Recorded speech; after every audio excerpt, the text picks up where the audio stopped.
Talk is by Sheikh Jamal Zarabozo, and the title is Priorities of Bearing the Message in the West, Cooperating in the Good and Manners of Differing.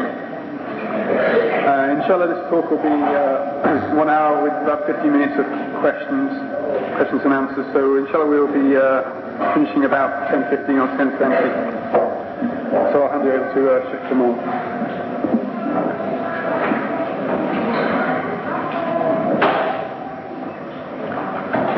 بسم الله الرحمن الرحيم. إن الحمد لله نحمده ونستعينه ونستغفره ونعوذ بالله من شرور أنفسنا وسيئات أعمالنا. من يهده الله فلا مضل له ومن يضلل فلا هادي له. وأشهد أن لا إله إلا الله وحده لا شريك له وأشهد أن محمدا عبده ورسوله.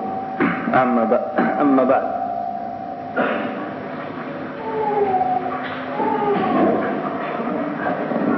In this time that we're living in,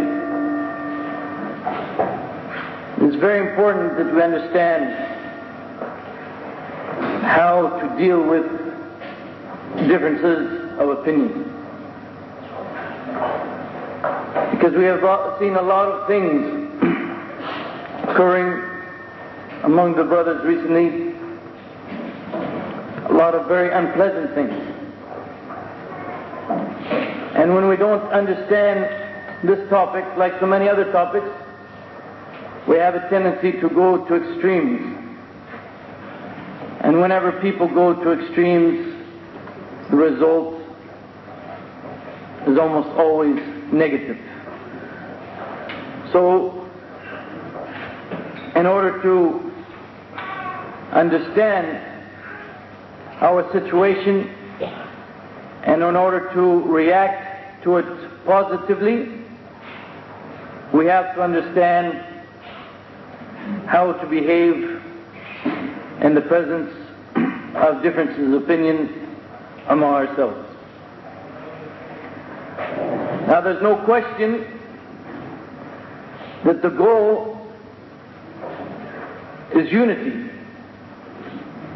The goal for the Muslim brothers and sisters, for the Muslim community, is that of unity. Sure. Farouk Abdul Rashid from London. Your wife is waiting for you outside Gilbert Murray Hall, so please can you see her?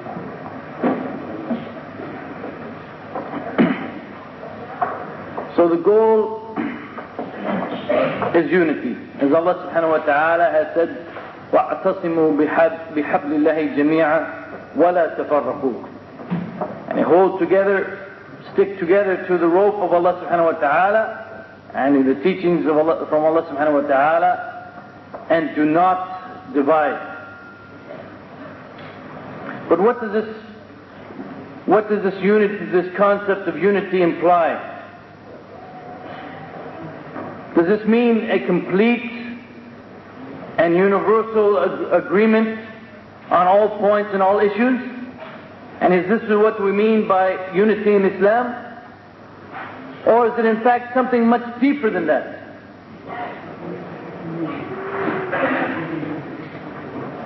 Is it in fact, as Allah subhanahu wa ta'ala has described it, it is where our hearts come together and our hearts are united. We are not superficially united on the outside, but actually we are truly united on the inside. As Allah subhanahu wa ta'ala described the Sahaba, the companions, the best group of believers, وَأَلَّفَ بَيْنَ قُلُوبِهِمْ لو أنفقت ما في الأرض جميعا ما ألفت بين قلوبهم ولكن الله ألف بينهم. Allah subhanahu wa ta'ala, describing the companions, said that Allah has brought their hearts together. And He told the Prophet Muhammad ﷺ that if you had spent all that there is on the earth, you would not have been able to bring their hearts together. But Allah subhanahu wa ta'ala brings them together. This is how Allah subhanahu wa ta'ala describes the Sahaba. But did the Sahaba agree on every matter and every issue? Or were they above that and their hearts were so close together that they could understand and accept when someone else might have a difference of opinion, and not insist that everyone has the same opinion that they have. And the example that one of the brothers mentioned yesterday, I think it was Sheikh Hashim, when the Prophet ﷺ told the companions not to pray Al-Asr except in Bani Qurayza. And some of them understood from that that meant they should get to Bani Qurayza as quickly as possible. And others understood from that they should not pray Al-Asr until they reached Bani Qurayza, even if the time of Asr had already expired. So on the way, some of them stopped and prayed Asr, and the others did not pray Asr until they reached Bani Qurayza. And this was told to the Prophet ﷺ. And he did not show any blame for any of them, because both groups were sincere for the sake of Allah subhanahu wa ta'ala to do what is correct. They simply had a different understanding of what is correct. But were their hearts still united? There's no record of them fighting or being divided or allowing this difference of opinion to cause division among them. Umar al-Khattab and Abdullah ibn Mas'ud, two of the leading jurists of the Sahaba, may Allah be pleased with all of them. Ibn al-Qayyim said that they differed. Umar al-Khattab and Ibn Mas'ud differed on more than 100 issues. They had a difference of opinion on over 100 issues. Yet when you read about how they behaved towards one another, and how Ibn Mas'ud cried about the death of Umar al-Khattab, and he said that was the fortress protecting Islam. They differed on over 100 issues, but they had that love in their hearts for each other because they recognized each one as believers, doing their best to worship Allah subhanahu wa ta'ala in the manner that they understand.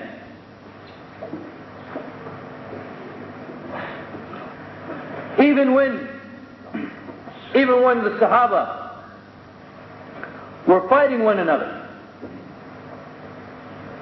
and they were fighting one another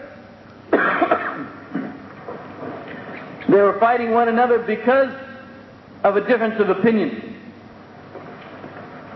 And they each felt that that difference of opinion was so important to Islam that they had to fight one another.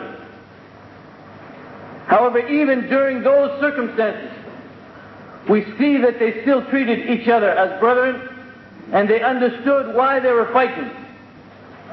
Both sides were fighting for the sake of Allah subhanahu wa ta'ala. And even during that time, Muawiyah one time, in the land that he was ruling, there was a case that he did not know how to decide. So he sent a letter to Abu Musa al-Ash'ari, one of his, and the way we look at it nowadays, one of his opponents. And he asked Abu Musa to convey this issue to Ali ibn Abi Talib, and ask Ali ibn Abi Talib what did he think was the right ruling in this case.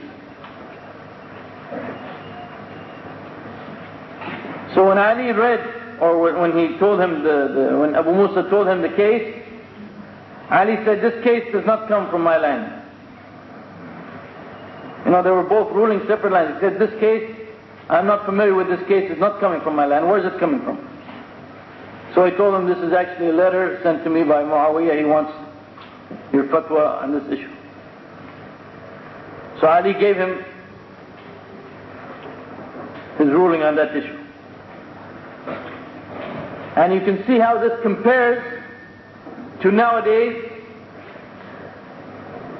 that when there's some small difference of opinion, and if their difference of opinion was so great to Islam that they had to fight one another.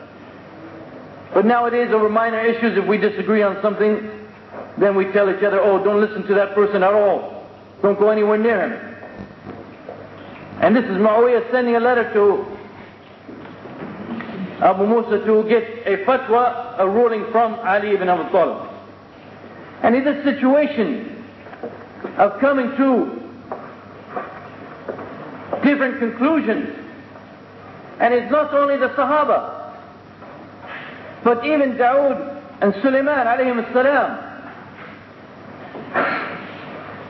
Dawood and Sulaiman alayhim as-salam, they came to different conclusions. As Allah subhanahu wa ta'ala says, وَدَاوُودَ وَسُلَيْمَانَ إِذْ يَحْكُمَانِ فِي الْحَرْثِ إِذْ نَفَشَتْ فِي غَنَمِ الْقَوْمِ وَكُنَّا لِحُكْمِهِمْ شَاهِدِينَ فَفَهَمْنَاهَا سُلَيْمَانَ وَكُلًّا أَتَيْنَا حُكْمًا وَعِلْمًا. And remember David and Solomon when they gave judgment in the case of the field in which the sheep of certain people had pastured at night, and we were witness to their judgment. And we made Solomon understand the case, and to each of them we gave right judgment and knowledge. Even in between two prophets, they have a difference of opinion. And Allah subhanahu wa ta'ala says, we made Solomon understand the case. And if people are at different levels of understanding, people are at different levels of knowledge, so we should always expect differences of opinions to exist.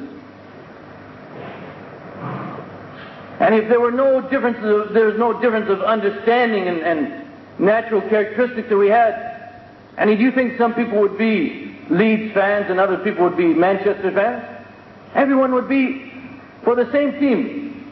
We all had the same understanding exactly. But we have differences. We have differences in our level of knowledge, in our level of understanding. So therefore, we should expect that we're going to have differences of opinion.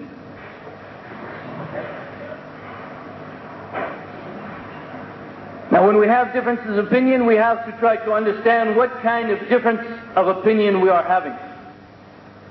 We have to analyze the situation. Because different kinds of difference of opinion will lead to different kinds of action.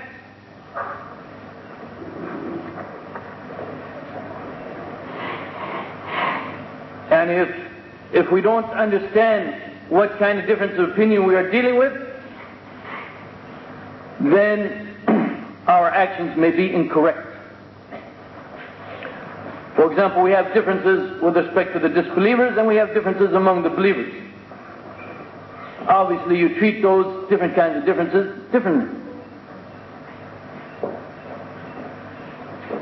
There are differences of opinion that are considered blameworthy from the point of view of the Sharia. Unacceptable forms of differences of opinion. And when we talked about differences of opinion among the Sahaba, this is a sign that there are some differences of opinion that are permissible or overlooked by the Sharia. However, there are some kinds of difference of opinion which are not acceptable. These are known as the blameworthy difference of opinion. And some people, unfortunately, they think these blameworthy differences of opinion are only matters of aqidah, matters of belief. And in fiqh, everything, any difference of opinion is permissible. This is not correct. There are differences of opinion that are permissible in aqidah itself, and there are differences of opinion that are not permissible with respect to fiqh. In general, a blameworthy difference of opinion is any case where a person holds a view that goes against what is definitively proven by the Qur'an, Sunnah, or Ijma'. And it goes against what is clear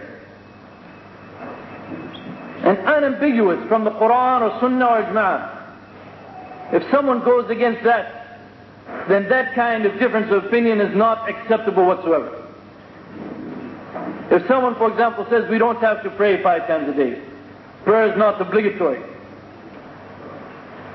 we will not accept that statement, because such has been established definitively and unquestionably from the Qur'an and Sunnah. And that, by the way, is related to fiqh. But even though it is related to fiqh and not aqidah, this kind of difference of opinion would not be acceptable whatsoever. And this is the kind of difference of opinion that is condemned throughout the Qur'an. For example, Allah subhanahu wa ta'ala says, وَلَا تَكُونُوا كَالَّذِينَ تَفَرَّقُوا وَاخْتَلَفُوا مِنْ بَعْدِ مَا جَاءَهُمُ الْبَيِّنَاتِ وَأُولَٰئِكَ لَهُمْ عَذَابٌ عَظِيمٌ. And they do not divide and differ after the clear proofs have come. And do not be like those people who divide and differ after the clear proofs have come to them. Once the clear proofs have come and matters are made clear, then it is no longer acceptable to differ on those matters. And if people differ on those matters, the only result is going to be division. وَأُولَٰئِكَ لَهُمْ عَذَابٌ عَظِيمٌ. And for them is a grievous, painful punishment. Imam al-Shafi'i said that the difference of opinion that is forbidden, al-ikhtilaf al-muharram, is everything for which Allah subhanahu wa ta'ala has established a clear proof in His book or on the tongue of His Prophet. A clear, definitive proof. Once these matters have come, once something has been established definitively, then there's no room for any other opinion. Once Allah and His Messenger have declared something, then no believing man or believing woman has any right to say anything that goes against it. With respect to this kind of difference of opinion, as I said, this is the kind that we cannot remain silent concerning, because this is a kind of evil, a kind of munkar. And as Bakr Abu Zayd pointed out, exposing this kind of difference of opinion and refuting these kinds of people, this is one of the greatest forms of jihad. Yes, this is one of the greatest forms of jihad. To refute and to put an end to those people who are saying things that go against what Allah subhanahu wa ta'ala or the Prophet ﷺ has definitively proven and stated in their statements. However, there are differences of opinion, as I said, that are overlooked by the Sharia, or that are considered permissible, or acceptable, perhaps is even a better word. And this is concerning those matters for which the evidences of the Qur'an and Sunnah are not definitive. They do not point clearly and unquestionably to an answer. In other words, these are the matters that require ijtihad. It happened during the time of the Sahaba.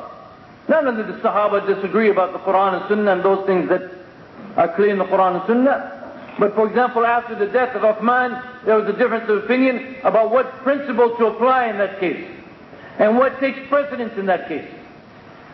And these are matters of ijtihad. Allah subhanahu wa ta'ala did not state specifically about the death of Uthman and what should happen and what should take precedence in that case. However, this doesn't mean that we must remain silent in the face of these differences of opinion, these types. If we believe that something is correct based on our ijtihad, then if we believe that is true, we have the right and we should have the drive to advise others and to encourage others to follow that same ijtihad, if we believe it is true. But this encouragement and this advice should never, or this encouragement and this advice is much different from division and hatred. And this kind of difference of opinion should never lead to division and hatred. If this kind of difference of opinion leads to division and hatred, that means we have left the way of the Salaf. We are not following the example of the Salaf, of the Ummah.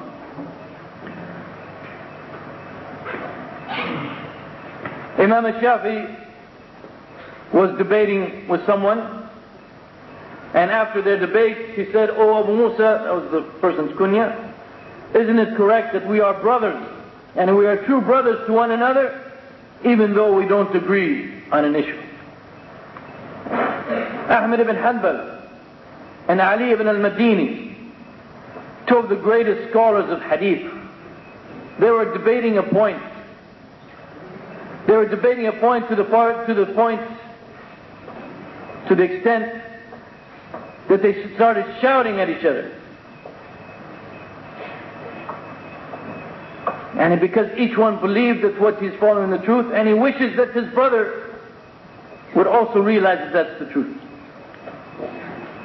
But when they were finished discussing it, instead of fighting each other, instead of going away hating each other, Ahmad ibn Hanbal took the stirrup of Abu Musa's animal and he led him away. And this is one of and in doing this is showing your love for the other person and your humbleness towards the other person and your care for the other person.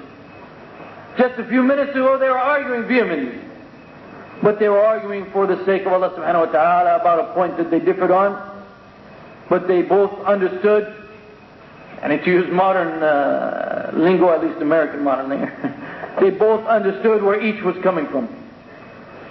They both understood that they are both seeking to please Allah subhanahu wa ta'ala, and this is a matter concerning which they may differ. Ibn Taymiyyah one time said that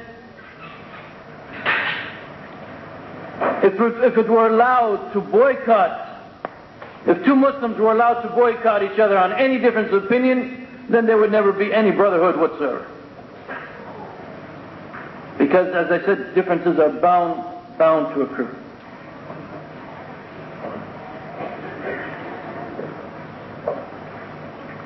Now, when we have differences of opinion with other people, we can divide these other people into different categories, as I said. And our attitude and our behavior and our manners will differ, or our responsibilities will differ concerning who these different groups are. For example, we have differences with the disbelievers. We have differences with the Muqtadi'een, or the people of heresies and innovations. We have differences with the evildoers. And we also have differences of opinion with the scholars and righteous people. And each category, our approach, our attitude has to be different. And if we mix the two, and if we approach one group in the wrong manner as we should be approaching another group, then the results, again, will be negative, will be incorrect. For example, with respect to the disbelievers, disbelievers can be divided into two categories: those who are openly fighting against Islam, and those who are not, maybe like citizens of a Muslim state. Our attitude towards the disbelievers and our differences with them should include the following. We should declare our innocence of them and our non-association with them, what is known as al-bara. We should have hatred for them because of their kufr and their disbelief in Allah subhanahu wa ta'ala. We should be cautious with respect to them. And we should never let down our guard with respect to these disbelievers. And I'm talking about those disbelievers, again, who are fighting, in particular, who are fighting against Islam. We should be harsh, and I guess a better way to say it, we should be tough in our treatment towards them. We should make jihad against them, fight against them. We should be just with respect to them. And even though we're fighting them, and even though they are fighting against Islam, we have the responsibility and the obligation to be just with respect to them. We cannot go beyond the limits of the Sharia just because they are kuffar. We cannot wrong them just because they are kuffar. And even the kuffar. And we should call them to the truth. Our ultimate goal with respect to them is to call them to the truth and bring them to the truth. As the Prophet ﷺ told his Sahaba when they're about to engage in a battle, when they're preparing for a battle, that you should not wish for fighting. Our goal is not to fight. There's no joy necessarily in killing a kafir just for the fun of killing him. Instead, what we prefer is that they all become Muslims, that they all accept the truth and worship Allah subhanahu wa ta'ala with us. That is our obligation with respect to the disbelievers who are fighting against Islam. The disbelievers who are fighting against Islam, we must be just towards them, and we must always hope and try to bring them to the truth. Sometimes we don't even display that characteristic towards our own Muslim brothers today. And of course, with respect to those disbelievers and who are not fighting against Islam, then you don't even have to be harsh towards them. You don't make jihad against them and so forth. And then we have the next group.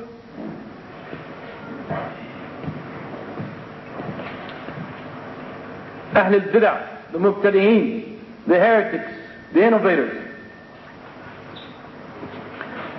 And before I discuss what should be our attitude towards them,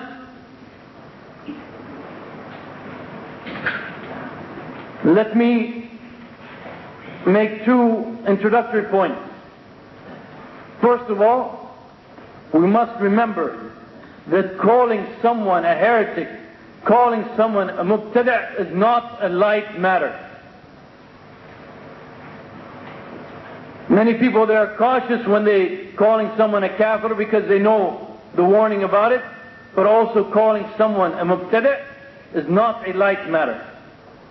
When you call someone a mubtada', as Imam Ahmad said, as he described, he said that the impious or the wicked ones among Ahl Sunnah are better than the pious among Ahl Bid'ah. So when you call someone a mubtada', you are saying he is worse than the worst fasiq among Ahl Sunnah wal Jama'ah. So before you call someone mubtada', you better have a clear proof that he is mubtada'. Otherwise you are saying that he is worse than a fasiq. And if you are saying that without proof, you'd better worry about what Allah subhanahu wa ta'ala will do to you on the Day of Judgment. As Allah subhanahu wa ta'ala says, يا أيها الذين آمنوا لا يسخر قوم من قوم أتى أن يكون خيرا منهم ولا نساء من نساء أتى أن يكون خيرا منهم ولا تلمزوا أنفسكم ولا تنابزوا بالألقاب بئس الاسم الفسوق بعد الإيمان ومن لم يتوب فأولئك هم الظالمون. And Allah subhanahu wa ta'ala in this verse, and He's telling us not to belittle and ridicule one another, and not to call each other by evil nicknames and evil names, and calling each other fasiq after Iman, or calling the title of fasiq after Iman is the evil one indeed. And some of the Mufassirin, they say what this is talking about is you call your brother fasiq. You call him an evildoer. But what if you call him a mubtada'? It is even much worse than what is described in this verse. So calling someone a mubtada', a heretic, this is not a light matter. And you would better be sure that you have some proof. You have some good proof that someone is a mubtada'. And secondly also, we should all be aware, again, many people are aware that there's a difference between kufr and kafir. Between disbelief and someone being a disbeliever. Someone could be doing an act of kufr, but he is not a disbeliever. Because he doesn't know that this is an act of kufr. He is doing it out of ignorance. Well, also there's a difference between bid'ah and mubtada'. In the same way that you do not call someone a mubtada' just because he's following a bid'ah. But you have to make sure that he understands that that is a bid'ah and he is still following it. You have to establish the proof against him. In the same way there's a difference between kufr and kafir, there's a difference between bid'ah and mubtada'. So just because someone is following a bid'ah, you cannot automatically declare him a mubtada'. And nowadays everyone is calling everybody else mubtada', without even explaining. I mean, I myself, I have been called some things by some people. And not once have I ever received anything from anyone telling me that this is the bid'ah and this is wrong. Never. And you must make sure that the person who you think is a mubtada', you must make sure that he knows that that is a bid'ah and he is following it out of knowledge, in the same way that the one who is performing a kufr, you must make certain that he knows that it is a kufr and he's following it out of knowledge before you can say that he is a kafir. So with respect to the mubtadi'een, and we should boycott them, we should remain away from them if that is beneficial from the point of view of the Sharia, and if that will bring about some beneficial results. And we make things difficult for them, and we show our displeasure to them. We warn others about them, and we do not declare them as unbelievers or treat them as unbelievers as long as they do not commit kufr. And we always try to advise them and call them to the truth. And then the next category are the fasiqeen, or the evildoers. But this is not really relevant to our topic here, so I will not discuss it. And the last category, for whom we will have difference of opinion with, are the religious people, the people of knowledge, who make mistakes, who commit errors. Our attitude with respect to this group of people must be completely different from our attitude towards the other groups I discussed. We cannot treat someone who has demonstrated that he is a righteous person and a knowledgeable person, a learned person. However, he commits mistakes, or we have some difference of opinion with him, we cannot treat him like we treat a kafir or mubtada'. And these people, they are from the awliya, they are from the devoted servants of Allah subhanahu wa ta'ala. And to be from the awliya of Allah subhanahu wa ta'ala, you do not have to be perfect and never commit any mistakes or never commit even any sin. So they are from the awliya of Allah subhanahu wa ta'ala, so therefore they are deserving of our complete brotherhood and love.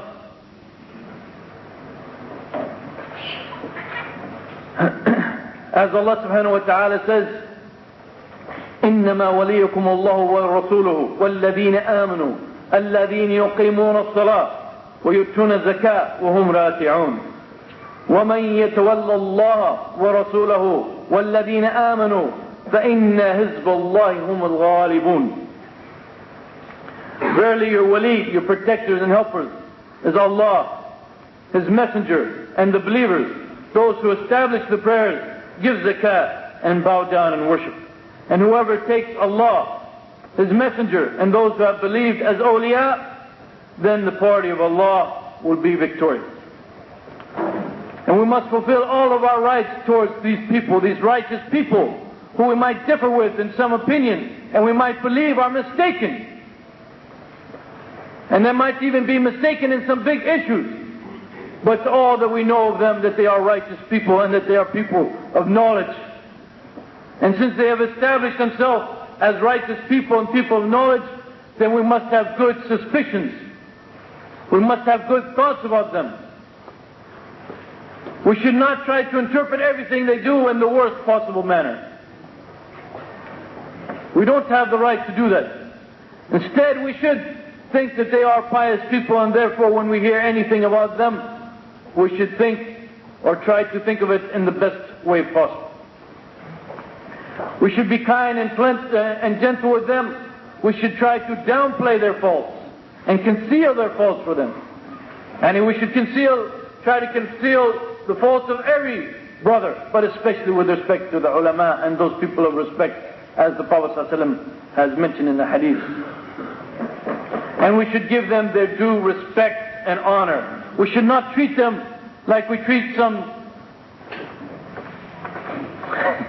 we should not treat them, they are in a place of respect.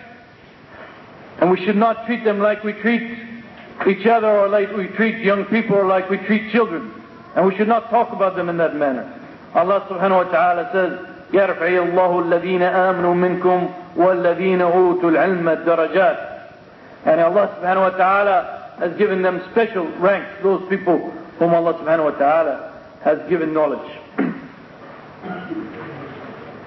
And Ibn Uthaymeen has explained to us why it is so important that we take a cautious approach to the ulama, and we do not attack them, we do not criticize them, but we give them nasiha whenever we feel that they are wrong. Ibn Uthaymeen wrote, there's no doubt that the scholars disparaging and putting one another down is a deed that is forbidden. It is forbidden for a person to backbite his brother Muslim, even if he's not a scholar. So how is it permissible for him to backbite his brother scholars from among the believers? The one who is afflicted with this disease must realize that when he puts the scholar down, it will be a cause for what the scholar says of truth to also be rejected. He must realize that when he puts down a scholar, he is not just putting him down personally, but he is putting down one of the heirs of the Prophet ﷺ, as the scholars are the heirs of the Prophet ﷺ. If he puts down and criticizes the scholars, the people will no longer trust the knowledge that they have, which is passed on from the Prophet ﷺ. Therefore, they will not trust anything from the Sharia that is presented by that scholar who is being criticized. He continues, I do not say that every scholar is free from committing errors. Every human is apt to commit mistakes. If you see a scholar making a mistake according to belief, then contact him and try to discuss it with him. If it becomes clear that the truth is with him, then it becomes obligatory upon you to follow him. If you find that his statement is wrong, it is obligatory upon you to refute it and make his mistake clear. This is because it is not correct to accept a mistake. But do not disparage him and put him down while he is a scholar who is well known to have a good intention. If you are able to say, some people say such and that is a weak opinion, and then you explain why it is weak, and without mentioning the scholar, that is good and that is best. And then he makes a very important point at the end. If we wanted to disparage the scholars who are well known for having good intentions due to the mistakes that they fell into regarding questions of the religion, then we would disparage even the greatest of scholars.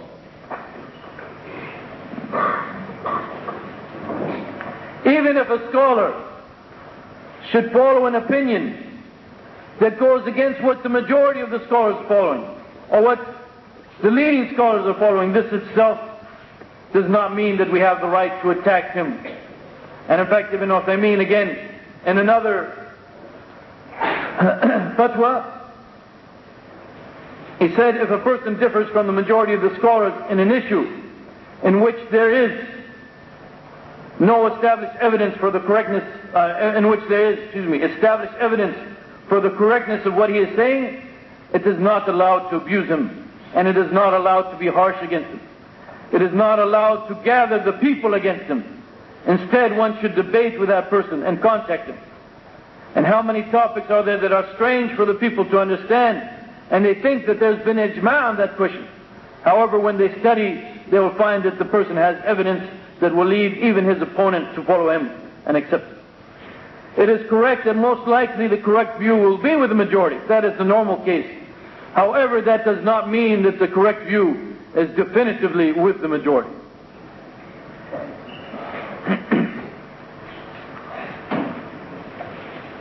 So when we are engaged with such difference of opinion among ourselves, among our brothers who would believe, and who has shown that this is, inshallah, a righteous brother, all the signs that we have seen from him, he is a person of good intention, he is a righteous brother, and he is doing his best to apply the knowledge that he has. And when we differ with him, we should first of all understand what is our goal in debating or discussing with him. The first aspect, and when we feel that the brother is wrong, it could be very wrong.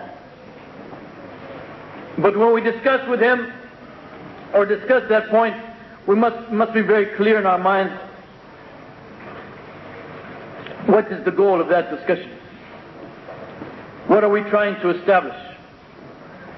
The first thing we are trying to establish, we are trying to make the word of Allah subhanahu wa ta'ala superior. Make the word of Allah subhanahu wa ta'ala dominate over anything else. In other words, we are doing it for the sake of Allah subhanahu wa ta'ala. We are not trying to make the opinion of our group dominant over any other opinions.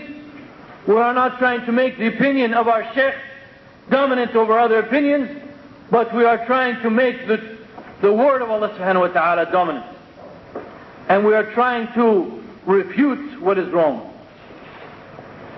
And when we debate, or when we argue even, our goal should be to bring our brother to what we believe is true. Our goal should be to bring our brother to what we believe is true. Our goal should not be to ridicule our brother, to put him down, to show that we are better than him, to establish ourselves as a better scholar than him. Our goal should be to try to bring him to what we believe is true. And then we should do it, and hoping that Allah subhanahu wa ta'ala will not hold us responsible, that we have seen something that we believe to be wrong. We believe our brother is holding opinion that we believe to be wrong, and we were silent. And we did not give him nasiha. Because it is obligatory to give nasiha to all Muslims. So we should do it hoping that Allah subhanahu wa ta'ala will forgive us and not hold us responsible for what we have seen, and that we did not say anything to it.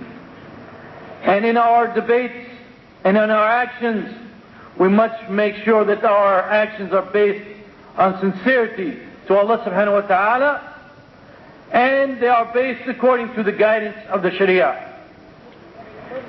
We are acting sincerely for the sake of Allah subhanahu wa ta'ala, and we are acting in accordance with the Sharia. And we are free from any kind of hawa, any kind of desires, any kind of motivation other than for the sake of Allah subhanahu wa ta'ala. And we make sure that when we discuss this issue with that brother, or when we discuss this issue in general, that we are just and fair, and we do not say anything that goes beyond the truth. Allah subhanahu wa ta'ala has told us in the Qur'an, يا أيها الذين آمنوا كونوا قوامين لله شهداء بالقسط لا يجرمنكم شنآن قوم على ألا تعدلوا اعدلوا هو أقرب للتقوى واتقوا الله إن الله خبير بما تعملون. Allah subhanahu wa ta'ala is telling the believers, telling us to stand up firm for the sake of Allah subhanahu wa ta'ala, testifying to what is true. And we should not allow the hatred of a people to let us swerve from what is just. Instead, we must be just, for that is closer to taqwa. That is part of taqwa. And we must fear Allah subhanahu wa ta'ala. And Allah subhanahu wa ta'ala is aware of everything that we do.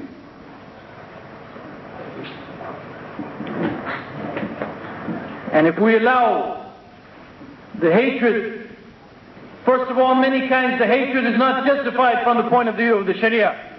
When brothers fight nowadays, the hatred itself in the first place is not even justified from the point of view of the Sharia. And then they allow that hatred to say things which are not true, which are not just, which are not fair. And then they claim that they are the people of taqwa. This is not proper whatsoever. Well, let me just end. Okay. Right. So I'm not going to end. These aspects, they come, the majority of them, they come from brothers who are overzealous. Oh, mashallah, mashallah.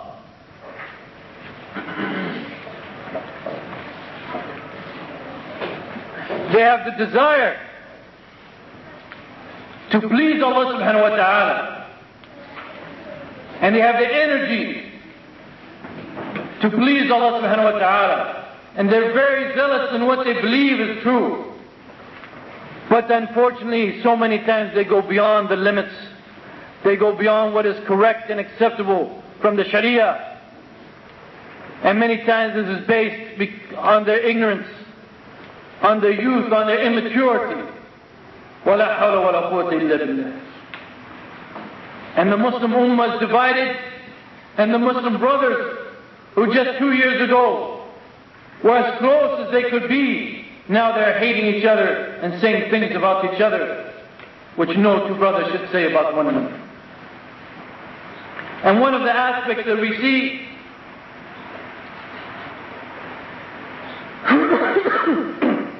if a person, if any brother makes a mistake or a couple of mistakes, or even 3 or 4, immediately, any kind of mistake he makes, immediately he's branded as a mubtada. Immediately he's branded as someone who has left the path. He's no longer on the path. Even for the smallest mistake. Even for those mistakes, or even for those areas in which differences of opinion are permissible. If he's holding another opinion, then automatically he's branded as someone who has left the path. And as I had quoted from Ibn Uthaymeen earlier, and if this were the case, then some of the leading scholars would be branded. But instead we have to realize that everyone makes mistakes. And a mistake or two does not mean that someone has left the path. And one writer was talking about singing. The kind of singing and stuff that the Sufis do. And he said the kind of singing that they do, this is the kind that moves the emotions to love something. And it could lead the emotions to love a person's land. You know, all these songs about, I just know God Bless America. I don't know anything about England. Long live the Queen. I don't know what you get here. But he's talking about these songs. He said these songs are such that can lead a person to love his country, his place, to love sex, to love women, or to love Ar-Rahman. He said that these songs can also lead one to love Allah subhanahu wa ta'ala. And is this the way of the Prophet Muhammad sallallahu alaihi wasallam? Didn't he tell us that everything that brings us closer to Allah subhanahu wa ta'ala, He has guided us to it? Where is the singing that will bring us closer to Allah subhanahu wa ta'ala? Isn't this singing just a tool of shaitan? And it takes no one closer to anyone except a shaitan? If you don't believe me, go to the Christian churches where they're singing every day. They're not getting any closer to God. They're just getting closer to shaitan. Who was the one who wrote these words? It was Ibn Taymiyyah. It was Ibn Taymiyyah. Should we say now Ibn Taymiyyah has left the path? Let's take all of his books, let's take the 36 volume Majmu' Fatawa and just throw it here and burn it? Al-Tabari, At-Tabari rejected some of the readings of the Qur'an which are mutawatir. He rejected them. And this is kufr. If you're going to reject the verse of the Qur'an, this is kufr. But he did it based on his ijtihad, based on his understanding, and people still read and praise At-Tabari today. Ibn al-Qayyim,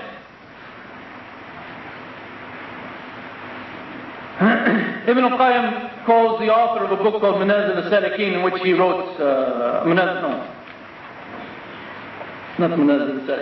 Anyway, he wrote a book called Madarij al-Salikin, which was a short of another book. Okay. And this book was written by someone who has very strong Sufi tendencies. And in fact, in some of the passages, you could understand it in the sense of wahdat al-wujud, or pantheism. And yet, Ibn al-Qayyim wrote a commentary on that book, and he calls that author Shaykh al-Islam. And he refers to him as Shaykh al-Islam. So it is not. And even among the Sahaba, some of the Sahaba differed about whether the Prophet ﷺ actually saw Allah or not. Now we're going to say these Sahaba were off the path?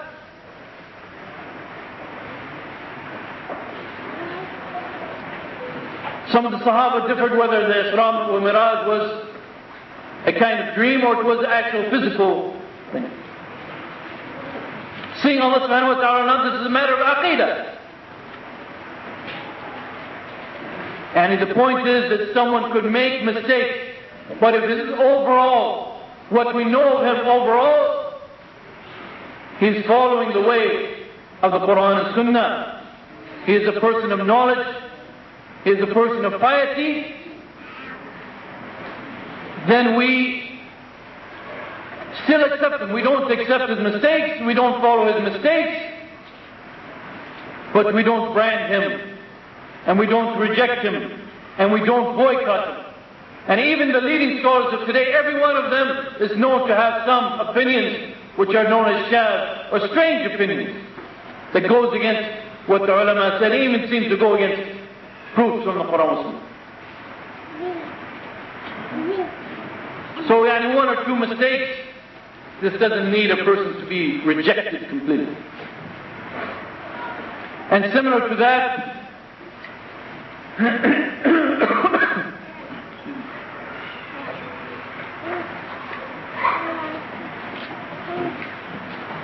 similar to that is a phenomena that we see is that people are not willing to work with each other, and Muslims are not willing to work with each other and cooperate with each other unless they are in complete agreement. You agree with me completely on all these points, then we can work together.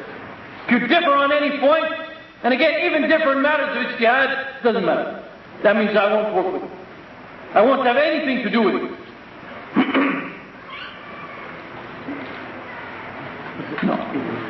Now, you let me start this, so I have to finish it.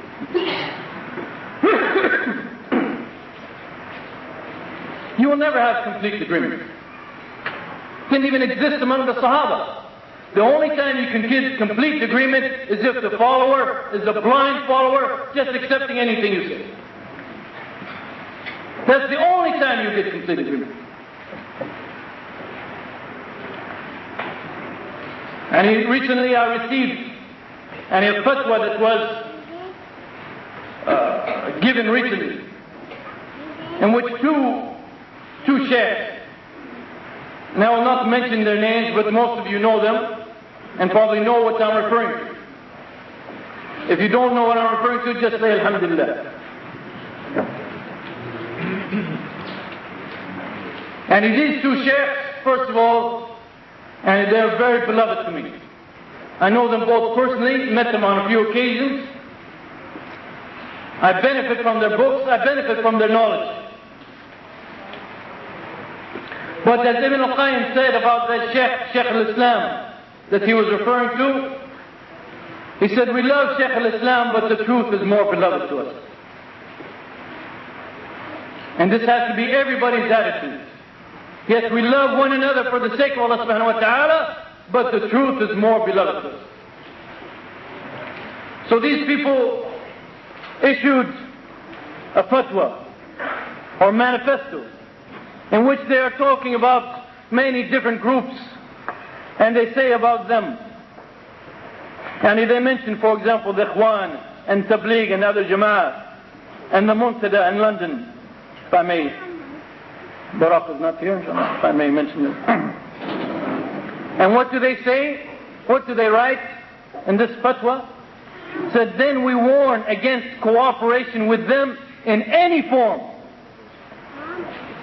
We warn against cooperation with them in any form. They never declared that these people are kuffar or disbelievers. Just they said that they, what did they say? They say they exceed the bounds and perform takfir who outwardly attach themselves to the Ahlul Sunnah. Then we warn against cooperation with them in any form due to what is known about them with regard to engaging in oppressive hizbiyah, involving alliance and disassociation based on the thinking of hizbiyah and not based on the confines of the minhaj, the aqidah, and the verdicts given by the people of knowledge. And the verdicts given by the people of knowledge. Remember that statement. I'm going to come back to that. And then they talk about another group from Kuwait. It says a society that attributes itself to Salafi, and then it says, this causes, says some things in between, this causes us to advise in the present circumstances that there be no cooperation with it. And then it talks about another group headed by a brother that I'm sure you all know. Therefore we advise that there be no cooperation with it in its present circumstances. Then it talks about another sheikh, and he says if these things we hear about are true, then the same ruling applies for him. First of all, you would think that a fatwa of this nature is going to be filled with evidences from the Qur'an and Sunnah. There's not one Qur'an, there's not one verse referred to, there's not one hadith referred to whatsoever.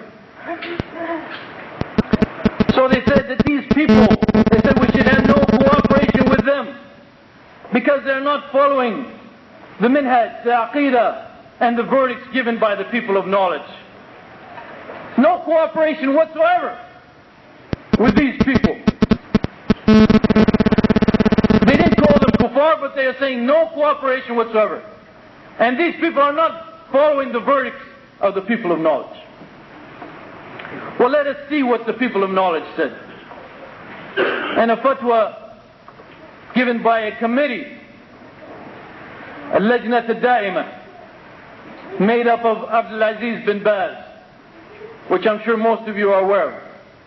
Unfortunately, especially in England, especially among the younger brothers, they probably know those two sheikhs and consider them really people of knowledge. Inshallah, they are people of knowledge, but they themselves talk about referring to the people of knowledge. That is, those people who are really known to have the best knowledge.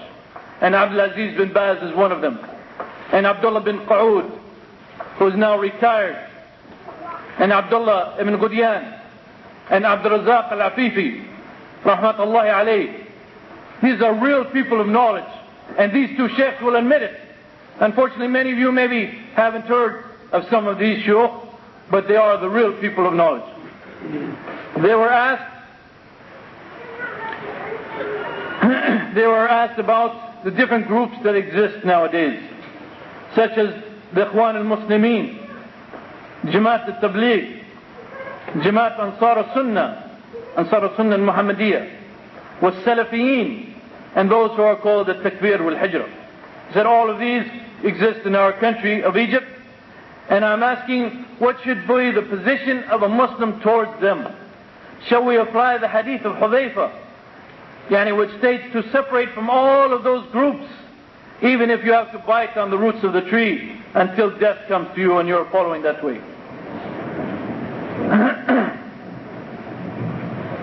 Their response, what do the people of knowledge say?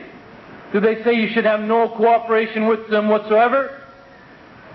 They say that all of those groups, they have some aspects of truth and some aspects of falsehood. They have mistakes and they have what is correct. and some of them are closer to the truth and correctness and have more benefits than others. And so therefore you must cooperate with every one of them in what is true and what is correct. And you must advise them concerning those things that you see are not correct. And leave what makes you doubt for what does not make you doubt. Ibn Uthaymeen also was asked about the Ikhwan and the Salafiyin and the Tabligh. And after saying that they should all come together as one group, he then say, however, for those groups to make people flee from one another. And this is Ibn Uthaymeen also, one of those people of knowledge that these people are saying we should follow their verdict. However, for those groups who make people flee from one another and to curse one another and to declare one another fasiqeen, even he said fasiqeen, not even mubtadi'een, and declare one another fasiqeen, he says this goes against what Islam has brought. We don't have to go to what the people of knowledge has said, because we have an authority even greater than that. Let us see what the Qur'an said. Allah subhanahu wa ta'ala in the Qur'an says, وَتَعَاوَنُوا عَلَى الْبِرِّ وَالتَّقْوَى وَتَعَاوَنُوا عَلى الْبِرِّ وَالتَّقْوَى وَلَا تَعَاوَنُوا عَلى الْإِثْمِ وَالْعُدْوَانِ وَاتَّقُوا اللَّهَ إِنَّ اللَّهَ شَدِيدُ الْعِقَابِ. Let us see what Allah subhanahu wa ta'ala. Help one another in those things which are righteousness and piety. Where is this from? Have no cooperation with them whatsoever. Have no cooperation with them whatsoever. When Allah subhanahu wa ta'ala is telling us to help one another in what is righteousness and piety, who are you going to listen to? You going to obey Allah subhanahu wa ta'ala, or are you going to obey a fatwa like this? And do not help one another in sinfulness and transgression, like calling your brothers for which you have no proof that they are mubtadi'een and have left the path. وَاتَّقُوا اللَّهِ, and have fear of Allah subhanahu wa ta'ala. And Allah subhanahu wa ta'ala is severe in punishment. What are you going to do? Even a non-Muslim, even a kafir, you have the right to work with him if what he is doing is correct and true. The Prophet ﷺ joined an oath before Islam during the time of Jahiliyyah, the oath of Al-Fudul. And he said in Islam, if they called me to it, I would respond to it. Al-Haq, Al-Haq, we are after the truth and what is righteousness, and we'll help one another for that goal. And we have no excuse whatsoever not to cooperate with any Muslim who is doing what is right. And even if a non-Muslim is doing what is right, we can assist him. Have no cooperation with them whatsoever. Let us go back to the Qur'an and Sunnah and what the people of ilm, the people of knowledge have said. And let us inshallah disregard such nonsense. Let us ask Allah subhanahu wa ta'ala to forgive those sheikhs and all of those who joined in that. May Allah subhanahu wa ta'ala forgive them. But let us ignore and not follow the nonsense that they put forth. Well, let us ask Allah subhanahu wa ta'ala to forgive all of us. And sometimes nowadays we make things part of the Sharia when they are not part of the Sharia. We make things as if they have come from the Qur'an wa Sunnah, and they have not come from the Qur'an wa Sunnah. And the first time I gave a lecture to a Salafi conference, and the Salafi brothers, they're mostly concentrated in the East, and I'm coming from the West of the United States, so they had really no idea who I was and where this guy was coming from. But I was invited to speak. So they asked me to speak about Tawheed. So I started my lecture, and I prefer to discuss Tawheed as divided into two categories. Actually, I believe that Tawheed is only one. La ilaha illallah. But again, to explain it, to understand it, I like to divide it into two categories. So I was starting my lecture. And as you know, most people divide it into 3 categories. Some nowadays even 4, but I won't comment on that. I mean, I recently gave a lecture, I divided it into 6 categories, so I don't know what they're going to say about that. But I have a good reference for what I did, alhamdulillah. So I started my lecture, I said, Tawheed can be divided into 2 categories. And there was a brother sitting in front of me, probably many of you know him. Very big brother. And it was a small group, so he was sitting like about 3 feet away from me. And he says, no, it's 3 categories. I said, okay. And I changed my lecture accordingly.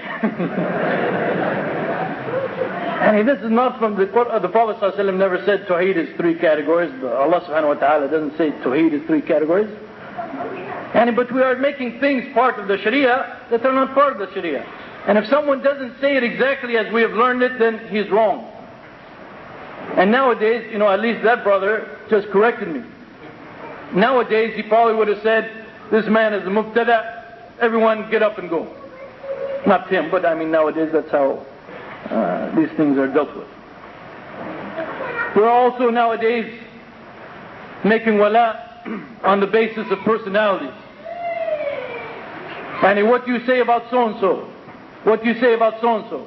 If you accept them completely, then I make full wala for you. If you don't accept him, then I don't make wala for you. And this is not the way of Ahlul Sunnah at all. Ahlul Sunnah wal Jama'ah, we make wala based on the Qur'an wa Sunnah.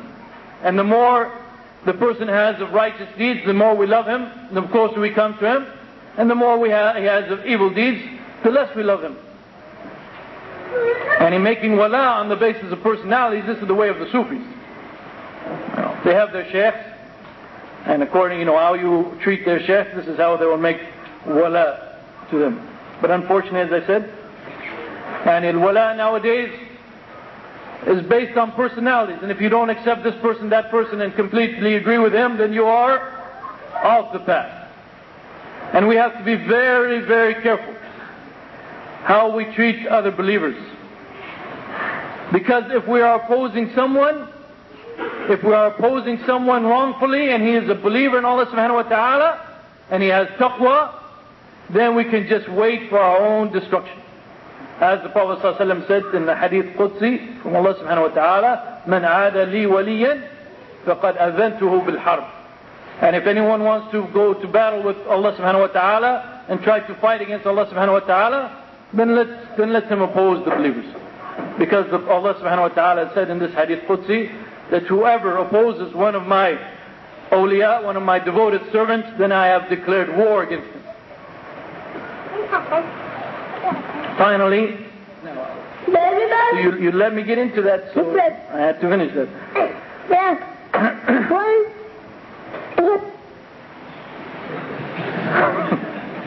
You probably didn't know I was a ventriloquist, did you?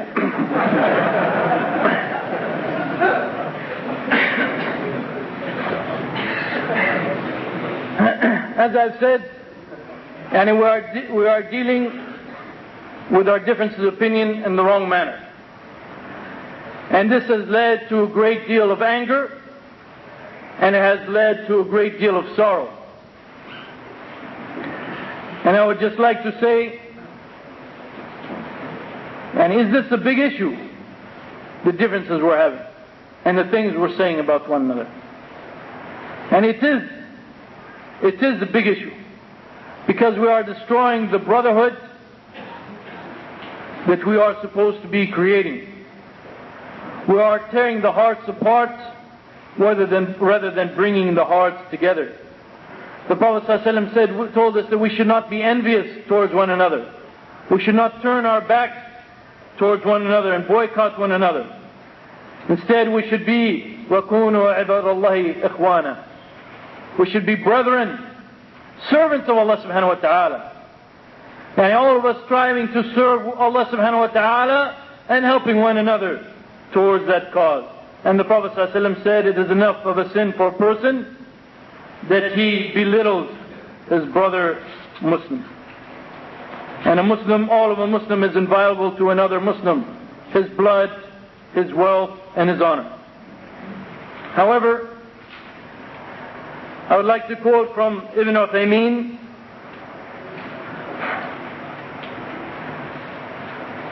In this fatwa, Ibn Uthaymeen is telling us who it is who is benefiting from our behavior and who it is who is happy with what is going on between us.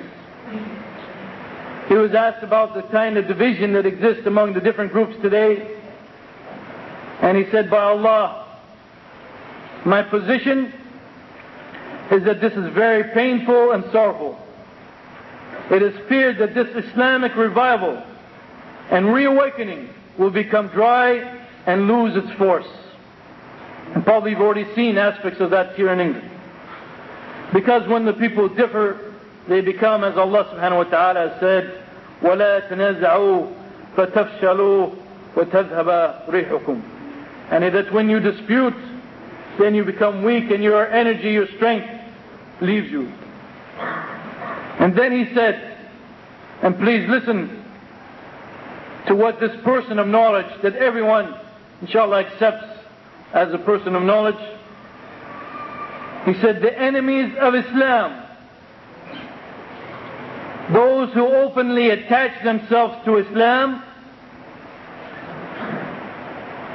and those who are openly and inwardly, those who openly and inwardly are enemies of Islam.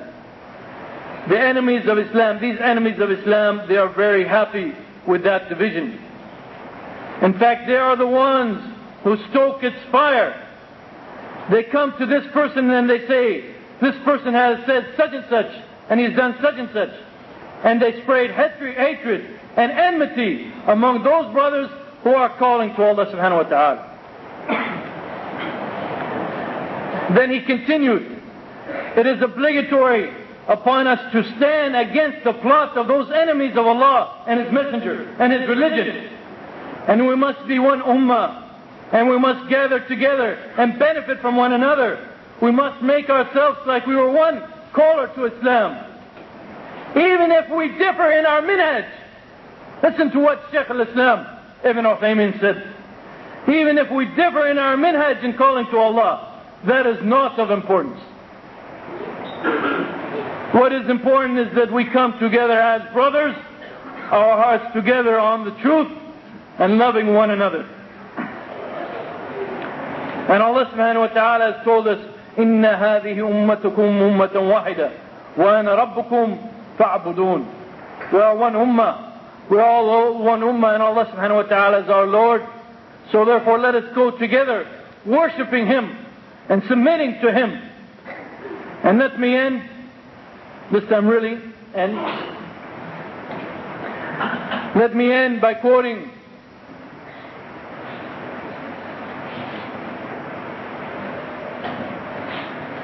a dua from the Qur'an, where I wish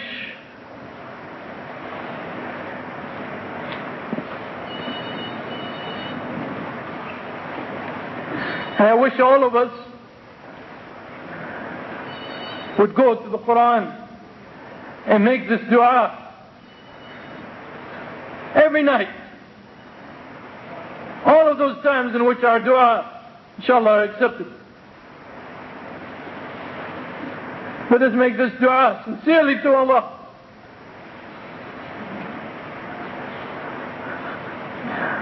So that Allah subhanahu wa ta'ala can remove this hatred and these plots of shaitan from us and bring us back together as brethren and enter us into Jannah.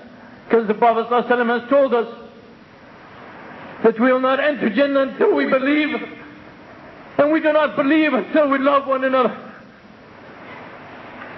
We will not enter Jannah until we believe, and we do not believe until we love one another.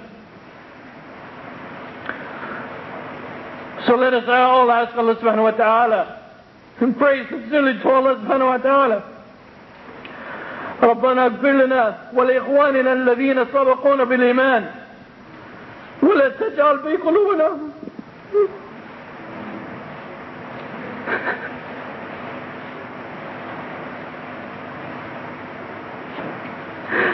ولا تجعل في قلوبنا غلا للذين آمنوا ربنا إنك غفور.